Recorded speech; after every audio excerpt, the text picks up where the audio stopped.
So I finally got a new laptop.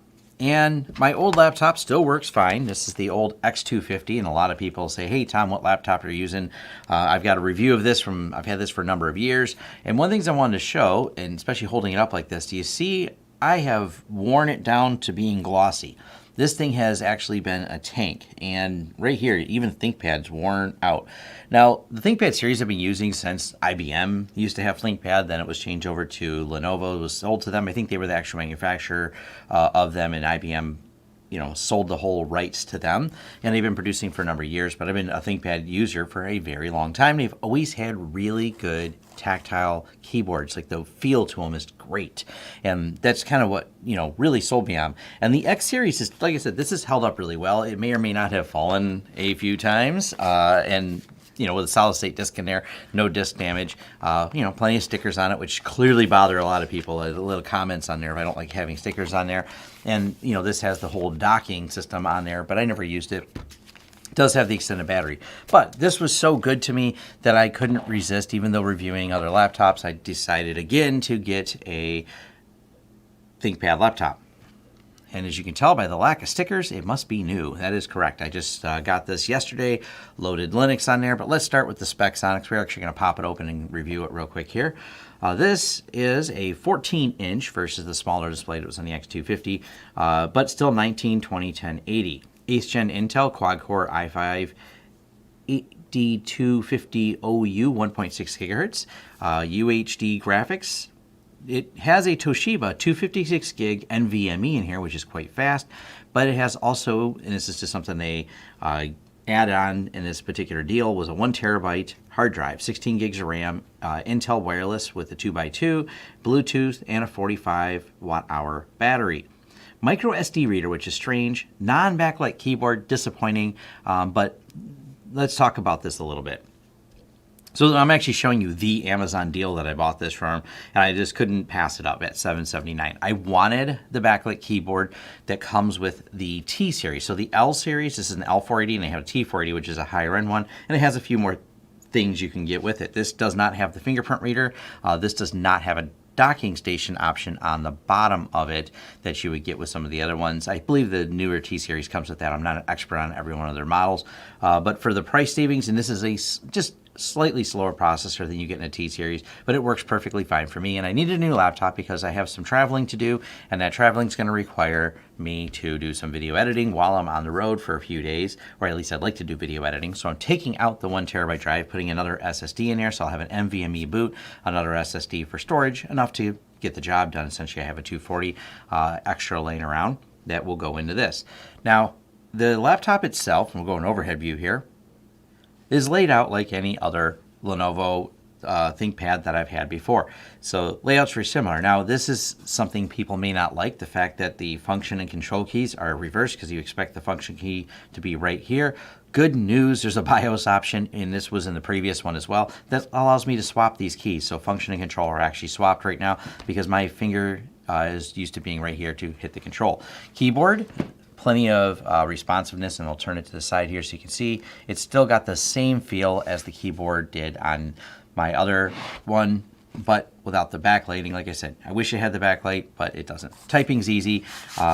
The texture, though, and I don't know if it's because I've worn the other one smooth, this one seems to have more of a texture, still plasticky, but it doesn't have the smoothness that I seem to have on there. But I can't remember if that was like that several years ago or just over the years I've worn it to be that smooth. But it's still really easy to feel.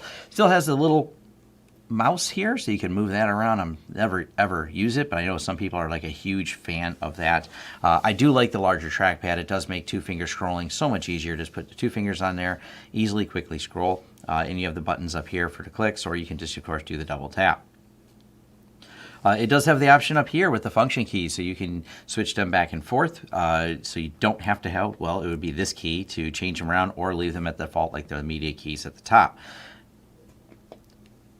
One thing I really want to comment on, I've reviewed several laptops that are dedicated, designed for Linux by other companies, and those are nice because everything works out of the box. This almost so close to working 100% out of the box. I will show you the one change I had to make on this for Ubuntu, and I noticed people in the Arch forums and Ubuntu forums both had the same problem, is the trackpad. There is one minor thing you have to do to get the trackpad working in this particular device. So this is the one thing I had to do to get it working. Here is the Elan Tech touchpad not working after upgrading to 1810 1804. This does have that same touchpad, and we'll let you spare all the reading here and show you actually what needs to be done. So there's right here where you talk about changing firmware IDs and touching this, that, but this is the important part. Grub, command line Linux, pmouse, Elantech, SMB bus 0. Where do you do that? Well, that's in etc default grub. So if we go vim etc default grub, actually we would need to do, if we do this properly, sudo vim etc default grub. And there's that command I added, grub command line Linux, ps mouse Elantech. I'll go ahead and exit this. And then you would go sudo update grub. It'll update it, and that makes it work every time on boot. So add that line, reboot the computer, magic, it works fine until they have it fixed. It is a known issue with there. So that's the only thing I had to do to get Linux working on this fully, and everything else worked out of the box. Everything but the touchpad. So I plugged a mouse in to finish setting it up. Quick Google search of touchpad not working on L480 brought the site, and I'll leave a link to that right there. Now I'm currently running on this Pop! OS 1904. Like I said, other than that change, it loaded perfectly fine. I set my drive up encrypted like I always do, and I will be encrypting the other drive that we add to it. But everything else has worked perfectly fine on this. So the next thing we're going to do is shut it down and take a look at the physical layer, take a look at the parts on it, and pull it apart, because let's look at what's inside, because I haven't looked yet. I'm going to put that hard drive in. So for ports, we have a USB-C for power delivery. We have another USB-C over here. We have a standard USB-A, and all these are 3.1, and they support power delivery, DisplayPort, and data transfer on the USB-C. So I haven't tested the DisplayPort functionality in Linux on there. That'll be a future video, but that's kind of nice to have. We also have the HDMI, an odd choice of a micro SD reader, so I thought that was a little odd that it's micro, not your standard, but hey, whatever. Full-size RJ45, which is handy because I use this for a lot of networking. This side here, headphone jack, another USB-C 3.1, and vent for the fans. Pretty simple. So now let's take it apart from the bottom.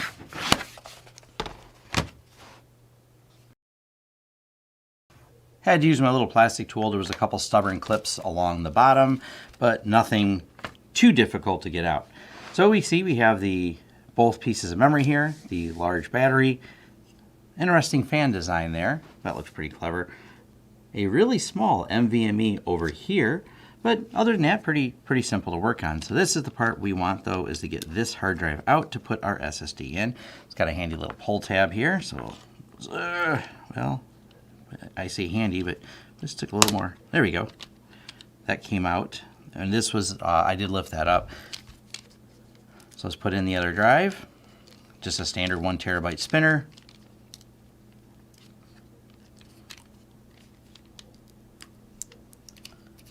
Be very careful. This comes off the whole.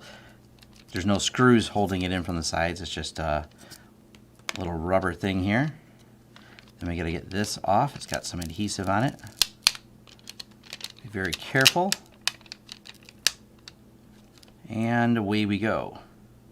Kind of. Well, there we go. Had to get some grip under it and slide it out. So there we have that, and it's all apart. Let's put the other drive in. And we're going to put in this SanDisk that I had left over from my build because I switched my computer to NVMe. I've already erased the drive. It's just a 240, but I just need a little extra storage on top of what's already in here, because if I go and travel and do a little bit of media creation, definitely going to need somewhere to put those data files more than the card. I like to have backups of everything. Getting that piece in was a little bit more challenging than I thought, but it just has to go in there far enough so you kind of hold this up and clip it back down. Last thing we're going to do is the adhesive was on the other drive, so we're going to put a little bit of adhesive here. We have a little bit of double-sided tape, so I want that just to hold down because it'll look nicer and keep everything in place. We're going to put this double-sided tape here, and away we go. Now we're nice and tight. Now the last thing I'm actually going to do is, before I put the lid back on, I will go ahead and test this. Also, while we're looking at the bottom, I will comment that the sound on this is mediocre, but I don't really use this for sound. It does have 2 grill spots right here with the 2 speakers that are downward firing, so it doesn't make the absolute incredible audio experience, but that's not what I bought the laptop for. I will also note before assembly, I like when they do the screws like this. I did not have to take the screws out. They're all here, and they have a little clip on them that keeps them from just falling out. So all the screws are still exactly where they need to be. So the system booted up fine, recognized the hard drive, and we're all set. We installed the drive I wanted in here. Maybe I'll get a bigger one later, but for now, a 240 gig drive for the amount of content I will be producing while I'm traveling will be fine. Plus, I still have the 256 gigs here, and I'm not using it. When I do set this up, I will, and I comment on this all the time, I will set it up as an encrypted system. Now, lastly, the thoughts on this laptop, my final overview, besides the sound being mediocre, the screen. People complained that the screen wasn't as bright. I will admit, it is not as bright as my X250, but you are looking in bright studio lights, which if I find the right angle, I can get some gloss going on here and you can see some of the shine.